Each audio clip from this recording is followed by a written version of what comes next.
Gerard Nadeau and Elsiana.wmv. All right. Hello, everyone. All right, ready? Okay, here we go. Our proposal comes from a long-standing interest in the Fort Point Channel, specifically the bridges and just the phenomenon of the Boston shoreline and this incredible confluence of transportation, both pedestrian transportation, water transportation, the bridges, the rail yards.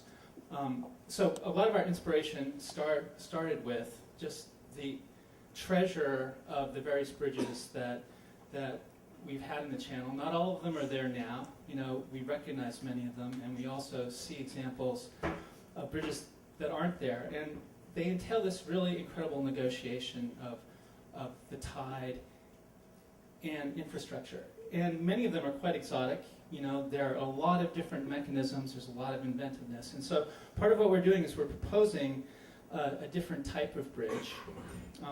Our big goal is interactive public art, environmental art at the scale of infrastructure that's also very personal. It would involve rack and pinion gears which would engage the tide using a version of reduction gear that would be kind of work in reverse to extend and retract this kind of elongated pedestrian bridge across the channel. And that, of course, refers back to also just the amazing profusion of piers that used to grace the harbor, which are no longer there. And our idea, we're just proposing one site, but it could potentially span the entire channel.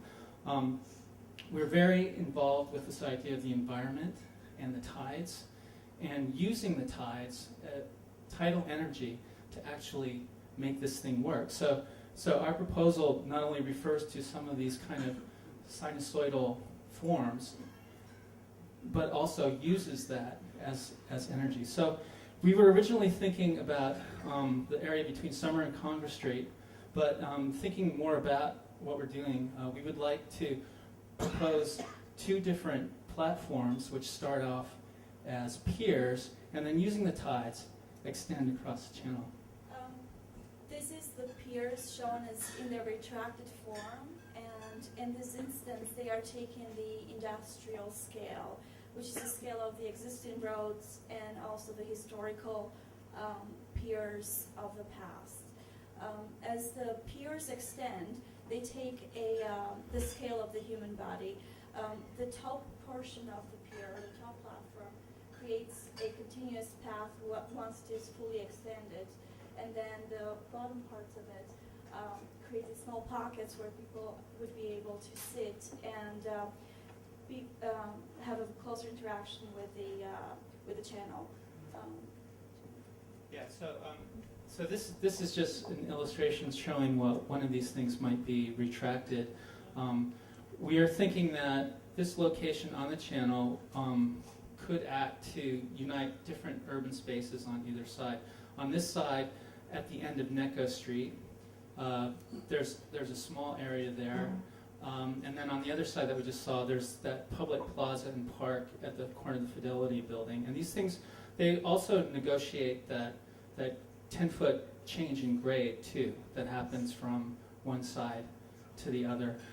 There are several features that are included. One would be these storage reservoirs that could actually accumulate water during high tide and then store it until low tide, releasing the water, powering turbines, which could provide lighting for the pier, while at the same time signaling the presence of high tide. Often when you're on the channel, it's hard to see what the tide is because of the height of the seawall.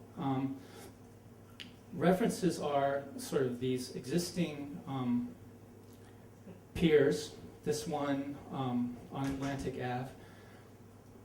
And then we also like the idea, though, of really having access to the channel and not a kind of barrier-free access similar to, like, for instance, what you might find on the Charles River, where people are very close to the water and they really enjoy lying out in the sun. and this is a potential use. Potentially is for the piers, and it shows some sunbathers and also polar bears playing in the water. And yes, this is our Solar Bear Festival. It actually also. Well, Examples of previous work. I've been a project architecture on a number of projects in the Boston area involving a fair amount of construction and engineering. This being one project that I designed in Weston. Most of the stuff that we've done, though, are these kind of pro bono, not-for-profit works, including a number of New England Flower Show pavilions, which were temporary structures that were constructed as places for people to enjoy flowers and to gather. We've also done some other things. More recently, something called the Metaloom, which we did with a weaving collaborative in Brooklyn, where we've created this gigantic loom. It's 16 by 5 by 12 feet tall. It's a public arts piece that's completely interactive. People are invited in. They engage their entire bodies in the weaving of this work. And one thing about the piers is we don't necessarily think of it as programs so much as just providing a place for things to happen.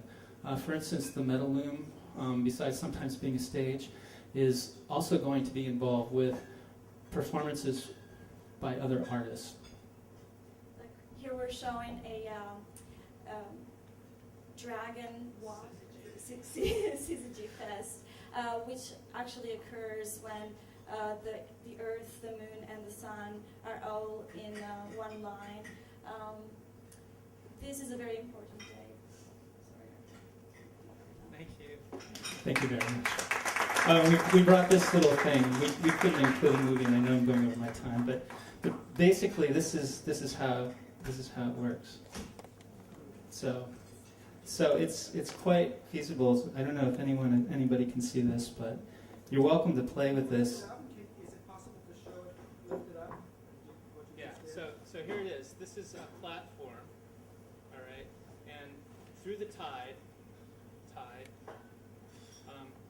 the ends. It's basically this scissor mechanism, and without very much effort, it will shoot forward and then curl back on itself.